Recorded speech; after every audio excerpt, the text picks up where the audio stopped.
ఈరోజు ఆమన్గల్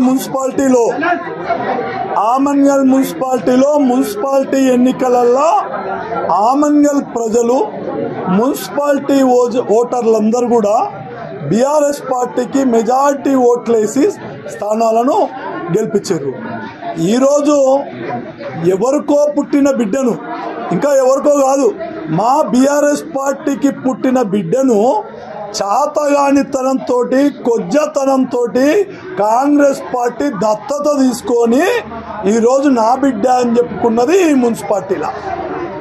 ఇంకా ఈ ఆమన్గల్ మున్సిపాలిటీలో కాంగ్రెస్ పార్టీకి వచ్చింది ఏకలింగం, ఒక్కటే 15 వార్డులలో వచ్చింది.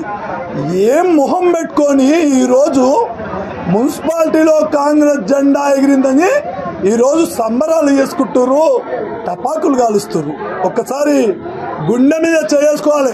ఒకే ఒక వార్డు గెలిస్తే 15 వార్డులల్లో తెలంగాణలో కాదు, భారతదేశంలో కాదు, ప్రపంచంలో ఎక్కడ కూడా జరగని ద్వంద్వ వైఖరి, కుళ్ళు రాజకీయము ఈ ఆమన్గల్ మున్సిపాలిటీలో జరిగింది.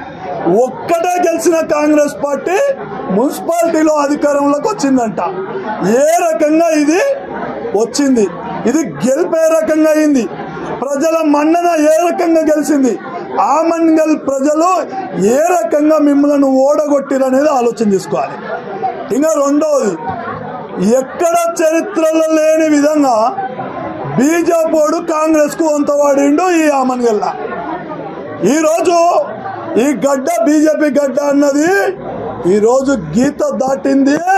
బీజేపీ పార్టీ ఈరోజు 50% దాటి ఓట్లు బీఆర్ఎస్ పార్టీకి కారు గుర్తుకొచ్చినాయి. ఇంకా ఇప్పుడే ఒక ఆయన ఎవరో మరి సోషల్ మీడియాలో పెట్టిరు, కారు గుర్తును కింద పెట్టి బూట్ తోటి ఆయన తొక్కుతున్నారు.